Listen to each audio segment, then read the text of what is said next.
What is going on, everybody? Welcome back to MLB Swing for the Fences here on Tuesday, July 29th. Another big slate on our hands, 12 games to talk about, as always, on Tuesdays. Joined by Mr. Steve Boyden. Steve, how you doing on this Tuesday afternoon? Yeah, big slate. Not that much pitching. We'll talk about it as we go through it. We got the deadline this week. I believe it's Thursday, so we got another couple slates to go before that. Always, the week before the deadline, keep an eye on Twitter, on Discord if you're an RPS member. A lot of the mid-tier pitchers that we're going to see in the next couple of days have a chance to be traded. So that includes a couple that we have on the slate tonight. But 12-gamer. It's pretty hot everywhere. It's really hot here. Chicago, it's in the mid-90s. So, let's get into it. Yeah, I think we're going to see some trades, right, in this next couple of days. No question about it. It seems like the markets, we've already seen quite a few. We're going to see more, and there will be some shenanigans, right? There will be some pitchers who get pulled early to save their arm from, getting hurt. Like we saw Eugenio Suarez, maybe the biggest name that's yet to move. We get hit in the hand with a pitch yesterday. Could have broke his hand, potentially eliminating a trade for the D-backs. So I think teams are going to be a little bit cautious with some of these guys. We'll talk about, players that are at risk for lower duration or getting removed early or anything like that as we go game by game, as we always do. But it is going to happen to some of these guys. And, today, tomorrow, Thursday, there's basically, I think, only 3 games. But today and tomorrow, we do got to keep an eye on it. And, just be ready to change your lineup if you need to after lock and all that good stuff. So, we'll talk about it as we go game by game. And we will start off in New York for the Yankees and the Tampa Bay Rays. Going to be another good game for, or at least weather-wise, for offense. Hot, humid, winds blowing out in Yankee Stadium. That means this park will play very home run friendly. Interesting pitching matchup here. We've got Max Fried going for the Yankees. Been a rough stretch for Fried. I assume one of the, probably one of the, worst stretches of his career. Not that it's been horrible, but he's had 4, mediocre to bad starts in a row, at least 3 runs in all those starts. He has faced good competition, though, Steve. If you look at the matchups for him against Toronto twice, who we know how hot they've been, a low strikeout team anyway, against the Cubs, another obviously very good offense, and against the Mets, who have, of course, some of the best hitters in baseball at the top of their lineup. So looking into Fried, I do think he's fine. I think he's kind of the same Max Fried that we've seen over the past few years, which I think puts him in play here. I think he's a little risky just because of the park factors, a powerful Tampa Bay lineup, but Fried gives up almost no power. So I think this is maybe a better spot for him than it initially looks like. I'm in on Fried. And then Boyle, I really don't know what to expect from him in terms of pitch count. Hasn't thrown more than 60 pitches at the big league level since July 6th. So I think it's possible they stretch him out, but again, not sure. And obviously the matchup against the Yankees, less than ideal. There are still strikeouts here. Steve, over to you. What do you see here between the Rays and the Yankees? Yeah, Fried hasn't really had a good outing since that blister issue that popped up right before the break. I'm not super concerned about it moving forward. I double-checked his props right before we went live, DC, and they look fine. Over 5.5 Ks is minus 155 on DraftKings. He's got a good outs prop as well. Over 18.5 is plus 130. So they're expecting 6 innings, 6 Ks. And as we were talking earlier, as I was going through the slate, doing the playbook, we just don't have that many pitchers that I feel super confident in on this slate in general. So, I think Fried's playable here.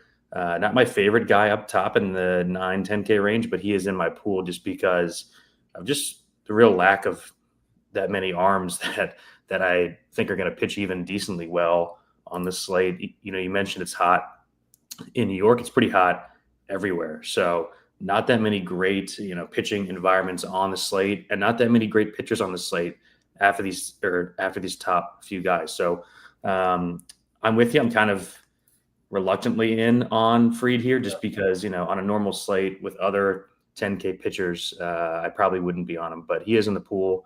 I agree with you on Boyle. We just don't know what we're getting here. and you would be playing him into this Yankees lineup at Yankee Stadium in 90-degree heat when we don't even know how deep he's going to go. I will say, he has a talented arm, but last year when the A's tried to make him a starter, DC, man, he was walking everyone. I think I saw 17% walk rate last season. So I do kind of like these Yankees bats too. No Judge, but just makes the lineup cheaper here. Really like the top 6, 7. They're always playable at home against a volatile pitcher. The Yankees have always been a very patient team too. So a pitcher like Boyle who can get wild, I think this could go bad for him. Saber really likes the Yankees here, and I think they're going to be fairly overlooked on a big slate. So I'm not super concerned about ownership anywhere, but definitely not with the Yankees here. And, the price tags are really, really good across the board. So I'm in on some Fried. I really do like the Yankees bats here, though, against Boyle, who has shown that, he can just really implode. Basically the last time that he was given the reins as being a starting pitcher. Yeah, I mean, Boyle, for people not aware, he's like a 6'8" dude. He's a giant out there. Those guys often have, a lot of blow-up potential. There's just a lot of moving parts with the mechanics when you're that tall. And, I mean, if you look at Boyle, I mentioned Stuff Plus on the show fairly frequently. The other component that goes into, like, the overall score is Location Plus, which is an attempt to measure the command of a pitcher. And Boyle, he's down at 81, so significantly below league average on commanding his pitches. Those are the types of pitchers that can blow up and lead to big innings for the opposing team. We saw that a little bit. Like Mizorowski almost completely imploded yesterday. He did settle down a little bit, but I would Boyle's not on that level, not even close. But in terms of like the blow up potential for someone like Boyle, if you told me there's one pitcher that wasn't going to get out of the first inning, I honestly think Boyle would be pretty close to the top of my list just because of the implosion. I also think he could go for 25, right? He could strike out 8 Yankees. I think that's possible too. But I do think you can play both sides of this. And the Yankees stack is growing on me as we talk about it a little bit. And so is Max Fried. I don't play him that often just because of his strikeout upside in general is lower than most of the pitchers priced around him. But this is a good strikeout matchup for him. And if he can keep the ball in the yard, which he's really, really good at doing, just as good as about anybody, I think he could come up with a pretty big outing. So I'm in on the Yankees, both sides of this one. We'll move to the Dodgers and the Reds next. This one in Great American Small Park in Cincinnati. Weather looks good. Shouldn't be any rain issues. Hot, humid as always. And as usual, we're going to play hitter friendly, especially in terms of the home run ball in Great American Ballpark. But we do get here to, I'll just, come out and say it. My favorite pitcher on the slate, Tyler Glasnow. I know he's up there in your ranks too. Coming off a brilliant outing was Glasnow. What did he get? 12 strikeouts against the Twins last time out, 7 innings, went 106 pitches in that outing, which I certainly wouldn't expect 100 plus from Glasnow again, but I guess good to see that they're willing to do it, especially for a staff that has a lot of injuries to the Dodgers. I think they need Glasnow right now to give him as many innings as he can. Pretty good matchup here against the Reds. So weather sucks in terms of, weather and park in terms of giving up runs, but everything else I think looks good for Glasnow. He's my favorite pitcher on the day. And then Nick Lodolo on the other side, coming off a career game for him, 8 strikeouts over 9 complete game shutout innings against the Nationals. Certainly would expect him to come back to earth here against the Dodgers. Not really on Lodolo. Probably not playing a ton of Dodgers either, though. I do think you could play this right-handed power if you want to, but I think I'm going elsewhere. What are you doing, Steve, with Dodgers and Reds here? Yeah, with you on Glasnow. I'd agree that we're probably not going to see the 100 plus, but just the fact that they're willing to let him do that, I wasn't even expecting that to happen once. So, right. I agree with that. I mean, the only thing that you can really say against him here is the park. The Reds have not been hitting at all. They're dead last in ISO in the split over the last month against righties. I mean, this is a bad lineup, right? There's really not that many good leading off today. Yeah. And on a slate where we talked about Fried, a bit overpriced. I think Glasnow is underpriced for the upside on a slate where I think everyone is a tad overpriced, which makes me like him even more. I'll buy into the variance of just him in general and the park, because if he's on, he gets 35, and it could be on this slate that no one else gets to 20. So I really like Glasnow here. I'm with you there. And then no Lodolo for me. This is a classic JT Hayes spot. He's probably gonna be on the Dodgers here after the huge outing from Lodolo. They've been better of late in the split against lefties. I do think they're gonna get pretty owned here, though. Maybe the highest on the slate. It's just really good price tags across the board. Outside of Ohtani, you're not paying more than $4,500 for any of these Dodgers. They get the huge park upgrade going to Cincy. So I'm with you that it's not my favorite spot on the slate, because I do respect Lodolo, but he has had some issues at home here in this park, as expected, just because of the way it plays. So kind of tentatively on some Dodgers here, but really, really like Glasnow. Yeah, looking at some of the ownership, Sabres got Mookie Betts as the highest owned hitter on the entire slate. Yeah, that's what I just saw. Miss me on that one. I'll leave Mookie Betts to the rest of you. I'll find someone else to play at shortstop than powerless Mookie Betts. He needs this park upgrade to get it over that wall. But I'll stop my shit talking now. I don't want chalk Mookie Betts to burn me. But I do like when plays that I don't like are chalk, and that would be one of them right there. I can't play Lodolo anyway, but I'm with you with Glasnow. And I do think he is clearly the highest upside pitcher on the slate. Maybe a tiny bit riskier than Fried, I would say, but I think that's close, and I do think Glasnow edges them, certainly in terms of strikeout upside, and then obviously the price is lower too, so hard not to be in on Mr. Glasnow tonight. Let's go to Milwaukee for the Cubs and the Brewers. This one in Miller Park in Milwaukee. I don't know. There's the game that I'm looking for. We got two kind of similar looking profile-wise righties here, Quinn Priester and Colin Rea for the Cubs. Both guys have a significant split. They get hit harder by lefties. Neither guy gets a ton of strikeouts, but two, okay-ish pitchers. I do like the lefties on both sides of the equation here. Not really in on these pitchers, I don't think. Steve, $8,500 for Priester is a hard no. Mm-hmm. $7,300 for Rea, I think, is okay, but not getting me very excited.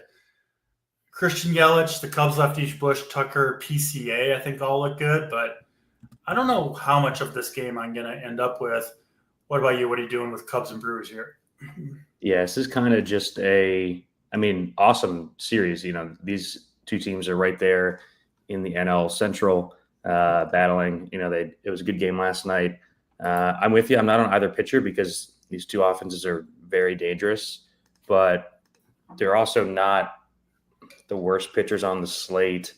I will say I would like the Brewers side more against Rea. I think that he's going to have more blow-up outings, and this Cubs pen has really fallen apart of late. I think they just DFA'd Chris Flexen, who got shelled again last night in relief. So I do lean the Brewers side here at home against Rea. Priester's been a guy that probably tried to go against too often this season.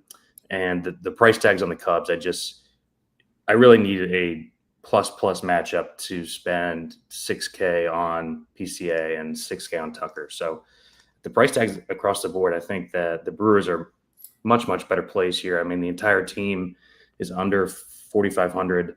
So yeah, it's Brewers, stacks or nothing, and I'm on neither arm here. I'm with you. Just kind of a game to mostly, I think, avoid with the Cubs and Brewers. Let's go to Kansas City next for the Braves and the Royals. Unfortunately, no Rich Hill tonight going for the Royals. And what was one of the easiest profitable stacks of all time. Credit to Uncle T had a big night. I had a really nice night over on FanDuel, and I was mocked. For liking the Braves on Game Log Mondays. I believe I was called Draft Chalk or perhaps Chalk Cheat. It's very, very hurtful. They weren't even the highest owned stack last night. Yeah, They were saying that 10% was too much to play against the frisbee thrower Rich Hill. So I like it when what should happen does happen, and we certainly got there with the Braves nice. in the end last night. Different story tonight though. Seth Lugo going for the Royals. I believe he was kind of on the trading block. Did they sign him? I think 2-year extension. Yep. So he's in Kansas City. Well deserved too. He's been really good for them. Yeah, he's been good. I think a good deal for both sides. I don't love it at 8,700 for Seth Lugo against the Braves, but I'm certainly not as high on the Braves as it was last night for obvious reasons. They're facing a real pitcher, not a 45-year-old frisbee man in Rich Hill. And then Eric Fetty going for the Braves. I would assume nothing's going to change with Eric Fetty moving from the Cardinals to the Braves. He's got to eat some innings. All the Braves' injuries at pitching has led to Eric Fetty going against the Royals, which I don't like the Royals, but I guess you got to consider them against Eric Fetty. Steve, what are you doing here, Braves and Royals? Yeah, not on the Braves here against Lugo. He's just been too rock solid, but price tag is up for him, and the strikeout upside just isn't where I need it to be at almost 9K. Basically over 5.5 is his K prop here. Dangerous matchup against the Braves. So not really on either side of that. And then obviously not playing Fetty, but AP's Royals in another good spot. You know, they've been better of late, especially against right-handed pitching. Fetty's a guy that we're just going to stack against every single time that he's pitching until he's not pitching anymore, which could be soon. So, just like Rich Hill last night, I want to get these guys on their way out. Fetty's definitely on that list. He's got the worst estimators on the entire slate over the last 2 months. 11% walk rate, just like last night. The Braves walked like 9 times. You turn the lineup over a bunch with walks, and that just allows those 3-run bombs. So while I don't usually play much of the Royals, I'm in on them here. The good thing is you don't really have to go to the bottom of the order too much, DC, because of these salaries. So we got Vinny's under 4K, India's leading off for 3K. So mainly going to stick to the top 5 there. We got Salvi back in the lineup. That's good. But yeah, it's all Royals bats here on another hot day in Kansas City. Yeah, you don't get this with every team, but anytime like the clear 5 best hitters in the lineup all you get to play them in a row, right? Mm-hmm.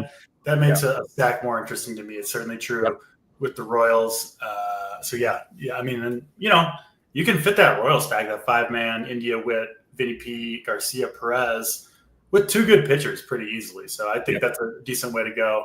I'm with you. I don't love the Royals, but yeah, I'll take a shot for sure against Eric Fetty. You mostly avoiding Lugo and the Braves, sounds like, kind of just.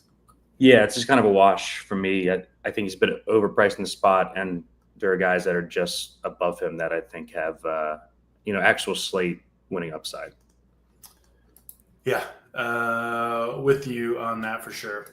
Let's go to Chicago for the Phillies and the White Sox at Guaranteed Rate Field. We've got Jonathan Cannon going for the White Sox. He's been okay this year, at least compared to the rest of their staff. Not someone you need to avoid with hitters, and really good hitting conditions, I believe, at Rate Field. Yeah, home runs way up here. Ballpark Bell currently got it at plus 29% home runs, which is a big number, certainly for any park. I mean, Schwarber, Harper, those are the 2 that really stand out to me with the Phillies. I assume you're the same way, but you could certainly go to Phillies 5-mans here. But I do like to, narrow it down to not just which stacks, but which hitters within an individual stack. And to me, Schwarber and Harper really sticking out. Luzardo, you've been a big Luzardo guy for a long time. He's been kind of all over the place this year, Steve. I mean, if you look at like the average, DraftKings points per game, it's not that impressive, 16.5 for a $9,500 pitcher. But he's had plenty of 30-plus fantasy point games. I think like 5 or 6 of them on the year for Luzardo, which that's a big number. And then he's had games where he's really struggled. But the stuff looks good, and I think Luzardo, I lean more toward him being the pitcher who can put up 30 plus than the pitcher who's going to get blown up occasionally. Obviously, especially in this matchup, I know they did get to Christopher Sanchez yesterday. I don't really put too much stock into that. They have been swinging better bats overall, but I think still clearly a good matchup for Luzardo. And he is my second favorite pitcher on the slate after Tyler Glasnow, who we talked about previously. So in on Luzardo, and then mostly for me, just the big bopper Phillies, Schwarber, Harper is who I'm looking at. What about you, Steve? What are you doing with White Sox and Phillies here? Yeah, we'll talk about two guys up top who have been two of the unluckiest pitchers in baseball, him and Sonny Gray, who we'll get to in a bit. So since June 1st, Luzardo's 6.18 ERA, but a 3.4 xFIP, because he's got a batting average on balls in play of almost 400. The strand rate is unluckily low. His velocity's been fine, season high. And like you said, he's got big strikeout upside. He's going to have boom games. Against the White Sox is a great spot for one.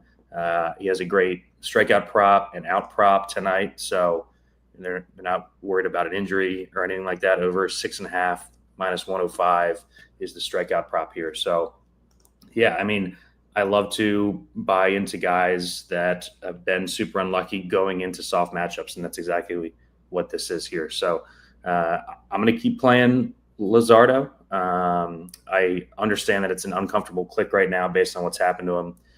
Even in that start, I think it was last Thursday, he was rolling before he got in trouble in like the 5th inning. So, it's not as comfortable as playing Glasnow coming off of 12 strikeouts, but they are similar types of pitchers with their upside. Luzardo, I think, has more duration upside, I think, if he's really cruising. So I think he's an interesting pivot in tournaments.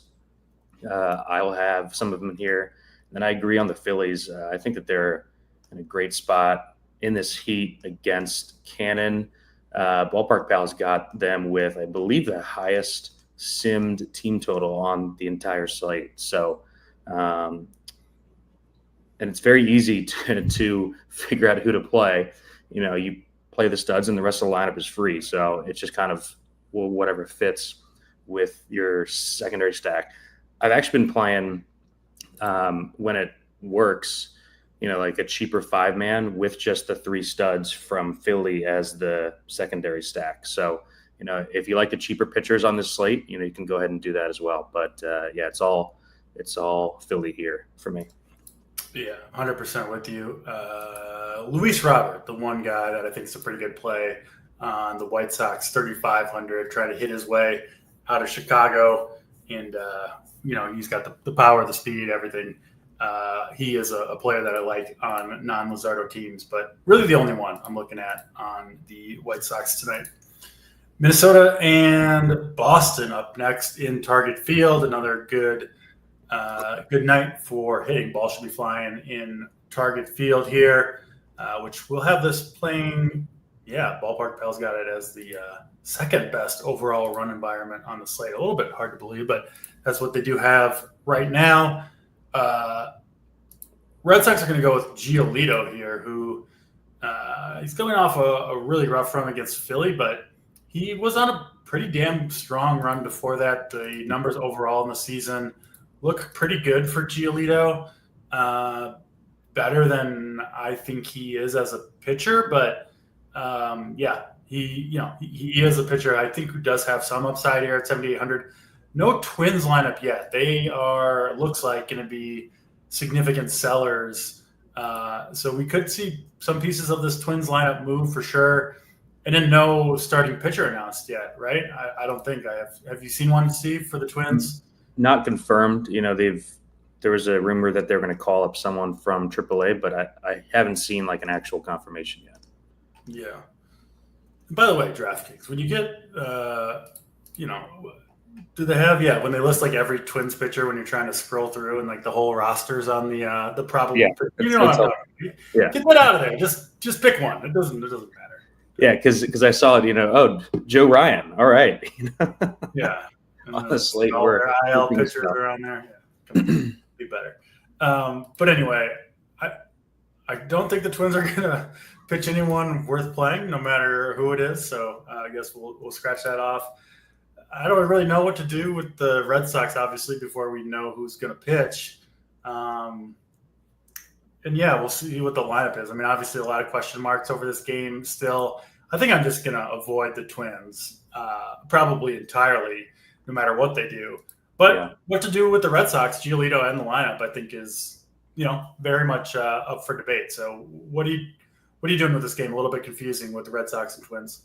Yeah, I like Giolito here. He was on a good run before the last two really tough matchups, but gets a pretty soft one here. Like you said, he was rolling for a month and a half before that. His velocity is at a season high. I'm not really that concerned with him struggling in a hot game at Wrigley and then at Philly.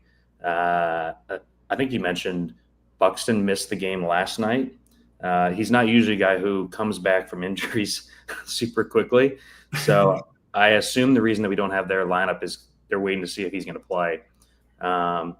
They might be the top heaviest lineup in all of baseball, like where, if you take him out of this lineup, it's a massive change in comparison to a lot of other players losing their best guy. I think it's just a huge bump up for Giolito here if Buxton is not going. And on a tough pitching slate, I do have Giolito in my pool. 7,800 for the upside that he has, which is 20 to 25, I think is really good on the slate.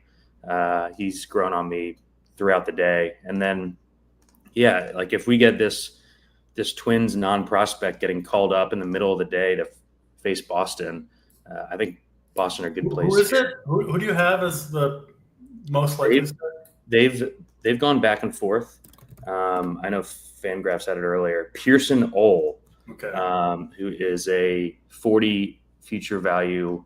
I think he's like the 30th prospect. He's been dominating down in AAA. Yeah, but I don't really think that matters coming into here against a team like Boston. The top four for sure here. I'm actually hoping that that's who they call up. So if it's him, I'm in. The Twins have used a lot of bullpen the last two nights. Duran's not available. He's pitched back-to-back days. So I think Boston's pretty sneaky here in this spot. Yeah, he hasn't pitched since the 24th down in AAA. This is his turn. Yeah, probably is him. I will say, hasn't been really stretched out through 61 pitches his last time out. Prior to that, it was 31, 41, 63, 42. So, you're looking at, if things go well, probably 3 or 4 innings. And then, I don't know if you noticed this, Steve, but the Twins bullpen is absolutely gassed right now. I mean, their closer is going to be unavailable. All these guys have been overworked. There could be trades that they don't want to use some of these guys. They're going, with an MLB debut for a 3 or 4 inning pitcher. I think the Red Sox make a ton of sense, and a dangerous lineup too, right? I mean, this is a team that can do some damage. So, I mean, the top, kind of a sneaky spot, I think. Yeah, I like that top 5: Anthony, Bregman, Duran, Story, Abreu. All make some sense. I do think you can play the guys at the bottom of the lineup too, but definitely I think the Red Sox will qualify as a team who has their best 5 hitters in the first 5 spots in the lineup.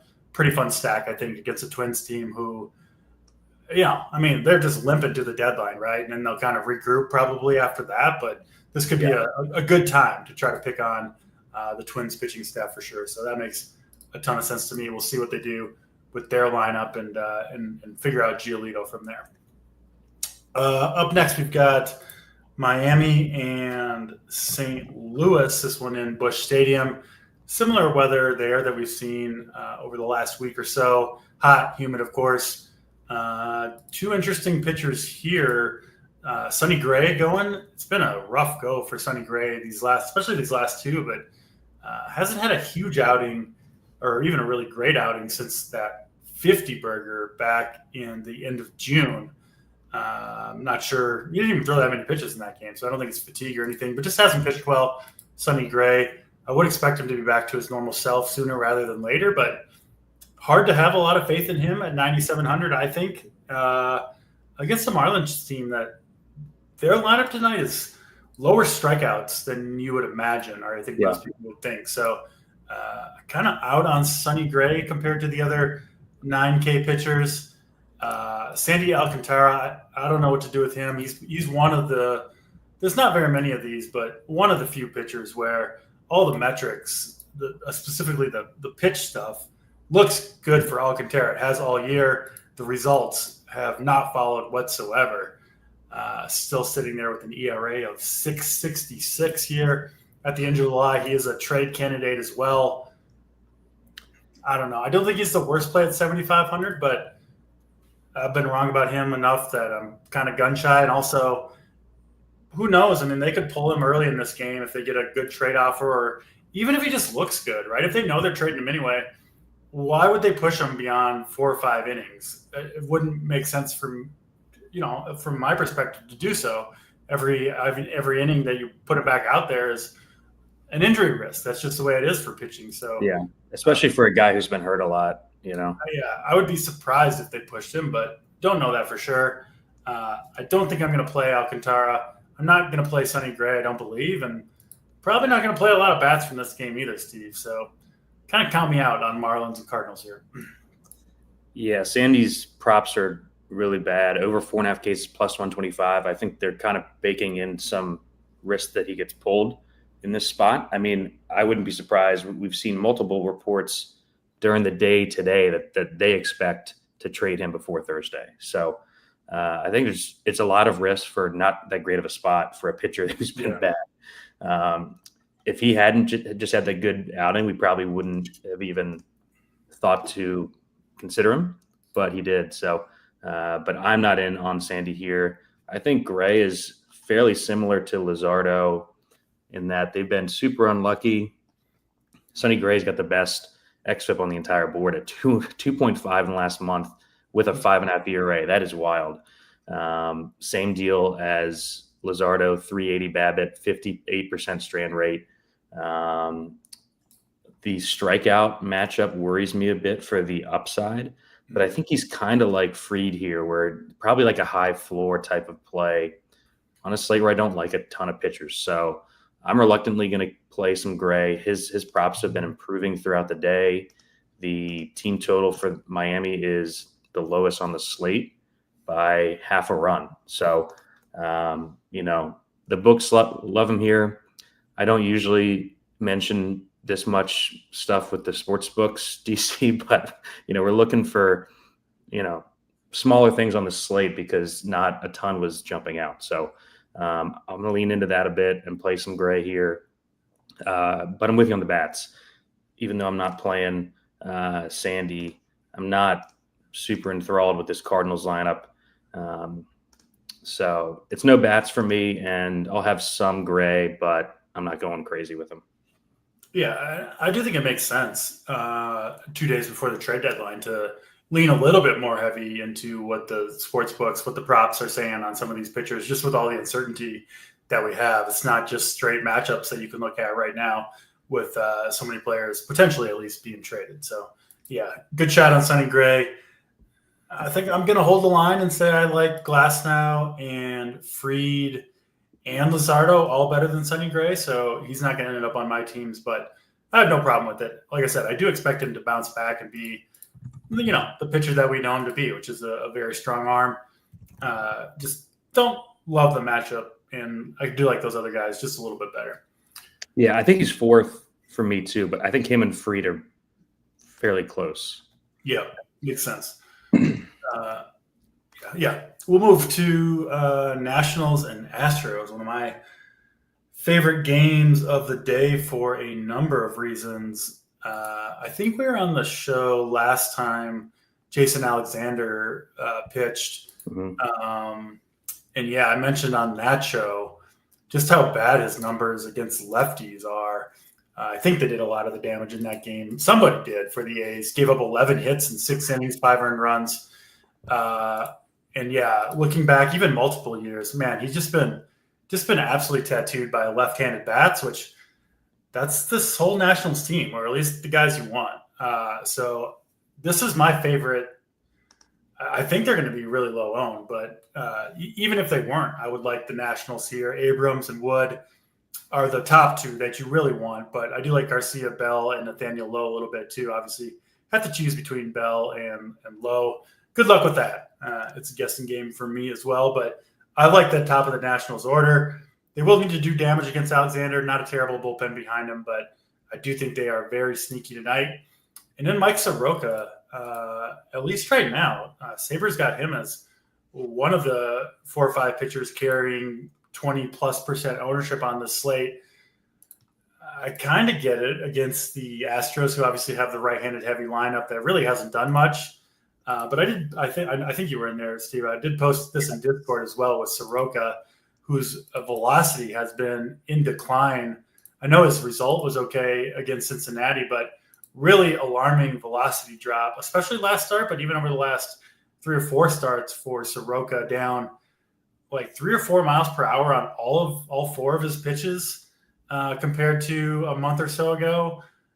Normally when that happens, it spells like impending doom. Sometimes they just bounce back and it's nothing, but that big of a drop with Soroka has me concerned for him. And, I mentioned the stuff plus location plus. His last start, he got a total pitching plus of like 52 was his final grade, which is, I can't remember seeing a full start grade that low on the 2 combined metrics. So it is a little strange that he pitched okay anyway, but I guess a long way of saying I don't like this Astros lineup, like just in general, but I'm going to take a shot on them against Soroka in case he really is just it looks like shell of himself for a guy who does he have 2 new Achilles? I mean, he's had so many injuries. He's had 3 Achilles injuries, yeah. And also and a lot of arm injuries too. The Nationals seem like a team that would like just have him pitch through injury anyway because they're too dumb to. Well, you also have the risk of him getting traded. Yeah. Well, so I'm not playing Soroka, definitely not. But I think I'm taking some leverage with the Astros against Soroka. So these are 2 of my favorite offenses on the whole slate. The Nationals and the Astros both will be low owned for sure. But I'm in. I'm in on these teams. What are you doing with Nationals and Astros here? Yeah, I want to touch on this first. I don't think that the interim GM is going to trade James Wood or Abrams before the deadline. I think it'll be a guy like Soroka that gets moved from the Nats. But, I mean, Bell or either Nathaniel or like the older guys maybe. Yeah. I mean, his props are all right, but I'm kind of with you. I don't like leaning into these spots if they're going to be owned. Especially for a pitcher that I don't believe is very good anyways. I don't think he's good even when he's at the top of his game, which he is not right But now. I also love these random DC spots where you're like, we're going to jam the Nationals today. Yes. So I'm in mainly because the price tags have come down on Abrams and Wood a bit. Like these guys were $6K, like really hard. I didn't mention too, Alexander gives up a ton of steals, which is really nice for both Abrams and Wood. Yeah.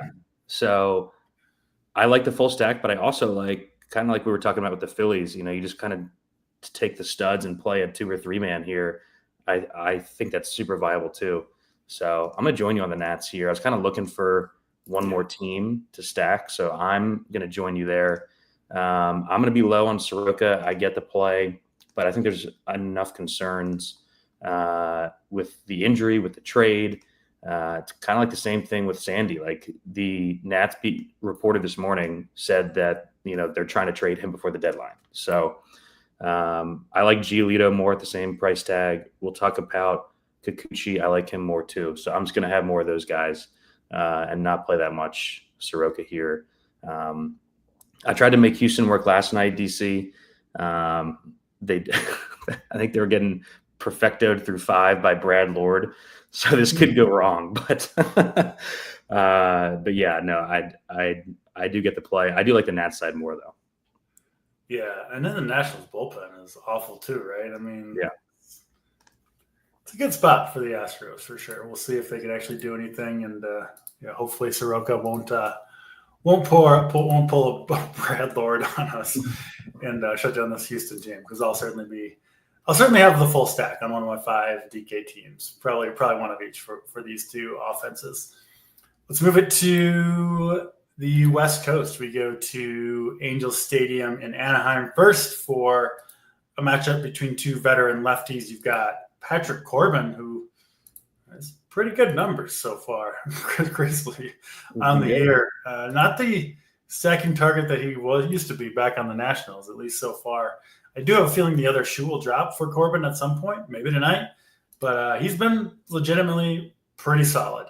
And then Kikuchi, as he always is, kind of all over the place. He had that magnificent run back in June, but has been pretty mediocre in July overall.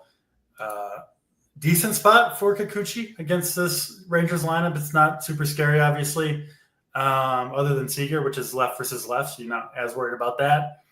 And then, yeah, I do think the Angels' right-handed power, Neto, Trout, Ward, Adele, all those guys look pretty good on paper to me against Patrick Corbin. So some interest in Kikuchi, and then I think I'm mostly looking at the Angels' bats for offense here. Where'd you end up with Kikuchi, Steve? Rangers and Angels up next. Yeah, I like Kikuchi. I mean, whenever he's down in this price range, I think he's very playable just because of the strikeout upside that he carries every time out. Rangers have not been good in the split against lefties. Second highest strikeout rate over the last month against left-handed pitching, and the highest strikeout rate over the last 2 weeks. He's a risky click because he can just start giving up bombs kind of at any moment. But I think it's a good play. I do think it's close between him and Giolito for me. Corbin, the projection's bad because the strikeout prop is terrible. Over 4.5 is plus money. So a little bit harder for me to get to him, but he has shoved it on this Angels team already twice this season. He started against them twice, has over 20 DK in both starts. So yeah, I mean, him adding the cutter has been huge, just for his career longevity. But yeah, so I'm not sure if I'm going to get to Corbin at that price tag with that K prop here. And then, yeah, I've no issue playing this right-handed power against him. Neto's finally under 5K. Trout, Ward, Adele. It was very hurtful last night when Kevin Newman hit a bomb off of Jacob deGrom. I'm not sure I've tilted that hard in a while when I saw that. But yeah, you know, the top five here for the Angels, I'll probably leave in the pool. Did the Kevin Newman dong knock you down the standings a ways? It did, yeah. I think it was his, like 5th in 3 years, something like that. Yeah. He's got a 489 OPS, averaging a whopping 2.5 fantasy points per game. It goes deep on DeGrom. Yeah, of all people. Yeah. There you go. Jared's got a good point. The Angels do have some guys who are on the block, Ward, Adele, guys like that. So if you play him, just keep an eye out before the game about anyone getting scratched. Welcome to Mr. Bobby Boom in chat. It's probably hard for some of you to interpret what he might be saying, but Steve and I, we see this guy in Discord every day. So yeah. Boom, I hear you. I hear you on your Angels. And yeah, wouldn't be surprised to see them do some damage for sure against the lefty Corbin. Let's keep it moving. We've got the Padres and the Mets up next. Sean Manaea going for the Mets, making his 4th start. They get up to 82 pitches in 5 innings last time out. He's looked pretty solid for a guy who's been out a while. 9K against the Padres, though, feels rich to me. So I'm out on Sean Manaea. Not playing Mr. Ryan Bergert either. But I don't love the bats in this game. There's a few of these games, Steve, where I'm kind of out on both sides, pitching and hitting, and this is one of them. You see anything here you like between the Mets and the Padres? No, I looked into Manaea. I'm pretty concerned with his first couple starts. I think his first start he was sitting 94-ish, and the most recent start was like 90.4 or something like that. So a guy coming off a long-term injury with already a sharp decline in velo going into San Diego, it's going to be a pass for me. We'll see if he's able to pitch at that lower velo. He does have a unique arm angle where he could still make it work. But at that tag going into San Diego, I don't love it here. I'm kind of with you. I think this is just kind of a cross-out game for me. If I was playing anything, it would be the Mets bats here. But we're not getting any sort of price discount on basically anyone in this lineup. So I think it's a tough spot to get to in this park, on the West Coast when we've got so many games with just great hitting weather here. Yeah, look at him, Manaea. He's pitched. Did you see that now? Yeah, well, he's made the 3 starts. For one, he's like completely turned into a 2-pitch pitcher. He's thrown 69% four-seam fastballs and like 30% sliders, just 1% of any other pitch.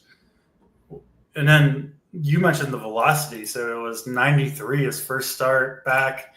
Then it was 91.9, and then last start 90.4. Slider also in decline.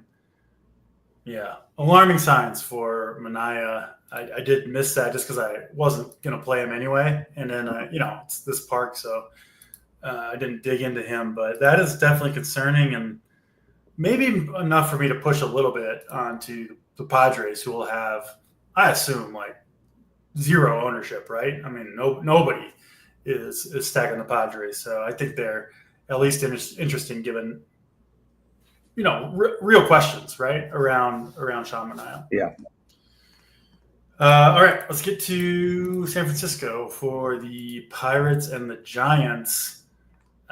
Justin Verlander still getting out there every 5 days, at least for a couple more months. I think it's time for JV to hang him up. Go be with Kate, JV. It's been a good career, but he'll be out there tonight against the Pirates. I did somewhat reluctantly write him up, consider him at 7,200. I think the upside's low. His stuff's not there anymore, but it is the Pirates and it is this park in San Francisco, right? And you probably are going to get 90 pitches out of him. So I think Verlander is kind of somewhat safe, honestly. But yeah, it's obviously an unexciting play. And then Bailey Falter going for the Pirates. They have been using him as pretty much a full-time starter, 7 innings and 87 pitches last time out. Looked pretty good in that game. I don't think I'm going to use him at 6,400 against the Giants, but there are like no really cheap pitchers to even consider. Falter, one that I could at least see it working out in San Francisco. Pretty good matchup. He's pitched okay recently. Again, not exciting plays here, but I do think these pitchers are reasonable options if there are specific stacks or expensive bats that people are trying to get in. I could see the justification for these guys. I do like both of them better than I like the hitters in this game. I'll say that. But yeah, Falter, Verlander, Pirates, and Giants. What say you, Boynton? Yeah, I have Verlander in the pool. Every time I use him, it feels good until the game starts. Yeah. You watch him. I don't think it ever feels good clicking Verlander. But well, he's a smart pitcher. He knows that his stuff is way, way down. So he just nibbles the entire game, which is pretty tilting to watch. But he has the best matchup on the entire board against the Pirates, who have been just dreadful. 29th in ISO, 30th dead last in weighted runs created plus over the last month. That's not super surprising given this lineup that we're staring at here. So I think he's at least in play. Probably not going to get to Falter. I think you could play, the right-handed power bats against him here, just at these price tags, right? Ramos, Adames, Chapman, all under or around 4K. I'm fine with that. I'm not in love with it. I'll probably keep him in the pool, but don't love the Giants here, despite the decently high team total. Like their team total is the same as the Angels. It's the same as Houston. So it'll be probably reluctantly some Verlander unless I, X him out or don't need to go down that far. And then 1 through 5 Giants here.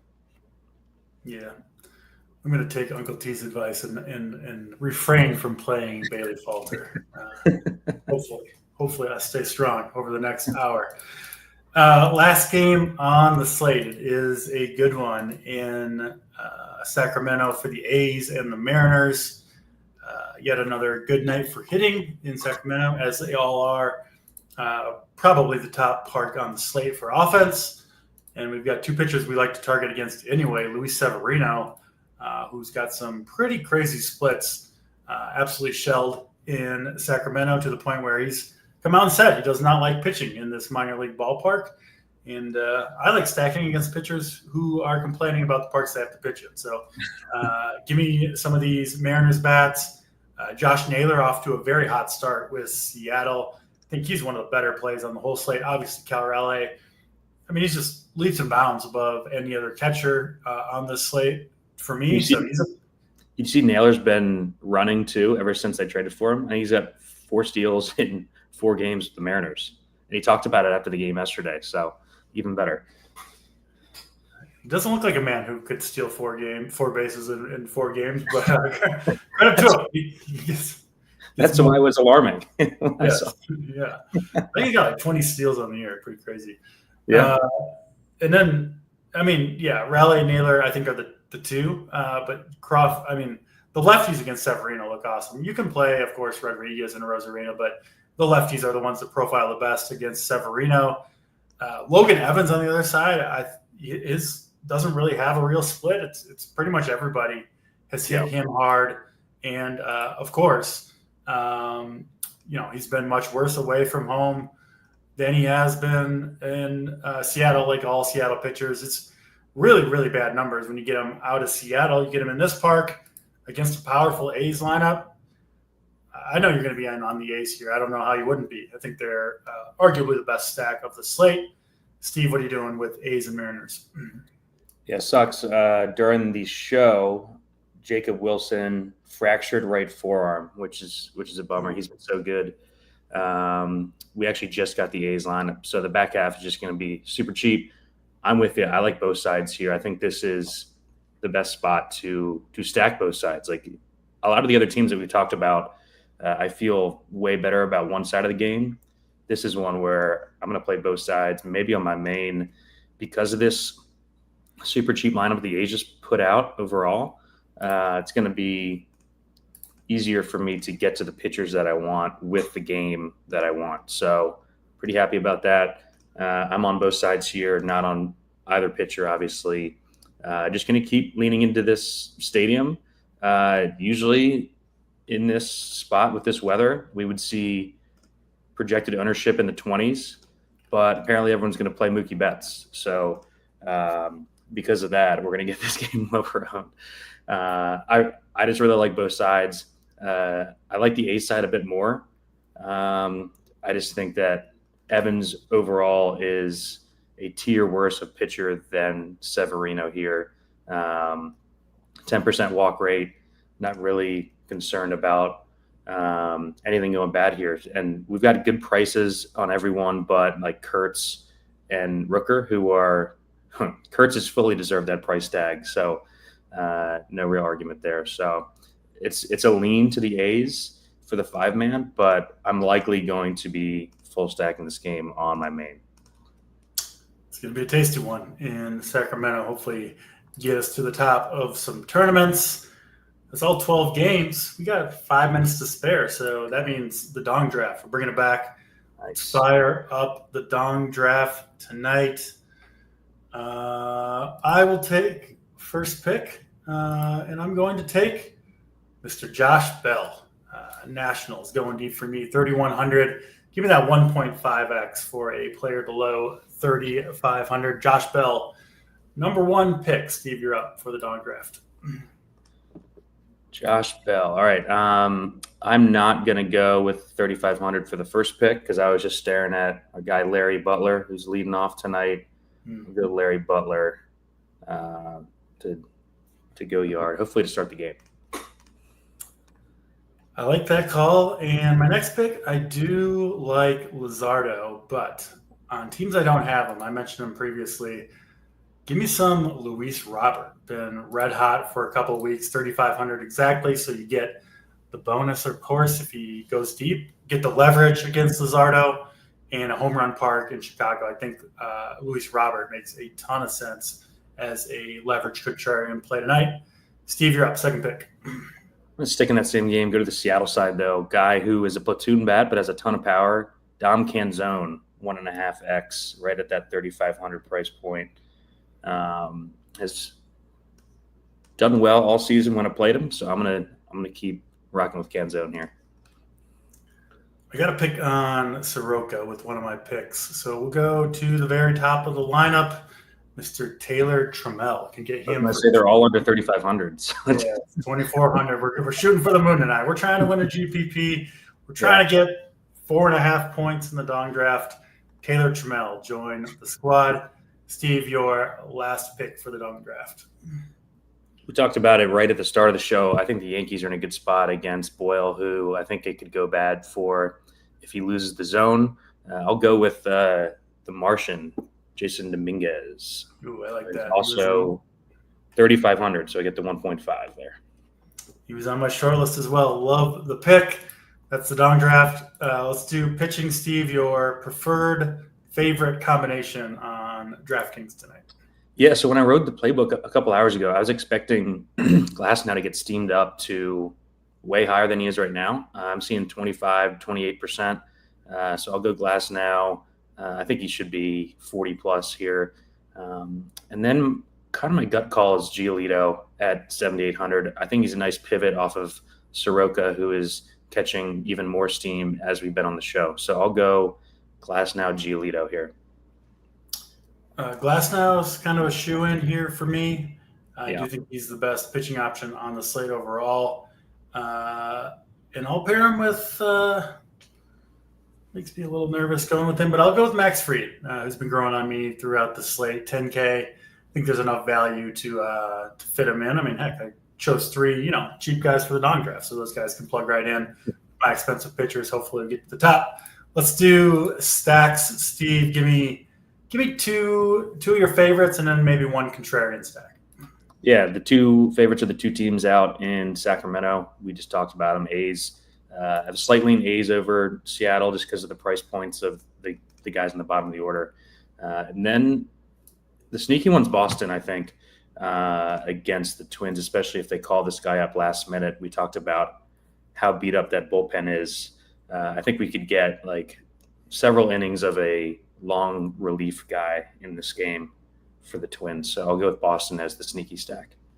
I love the call with Boston there. I'll join you on the A's, especially against Logan Evans. I think that looks amazing. And then contrarian stack for me is actually both sides of the Nationals-Astros game. I like both those offenses. Alexander, just awful against lefties pitching for the Astros.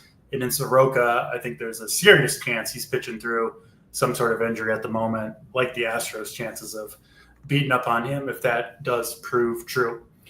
That'll do it for this show. It'll be Boyden me and Stats tomorrow on Wednesday. I'm sure we'll see a bunch of you there. Appreciate the support. As always, Steve and I will be in the Discord over at Run Pure Sports answering questions, getting cores in, all that good stuff, getting ready for this 12-game slate. That'll do it for today. He's Steve Boyden. I'm Draft Cheat. We're out of here.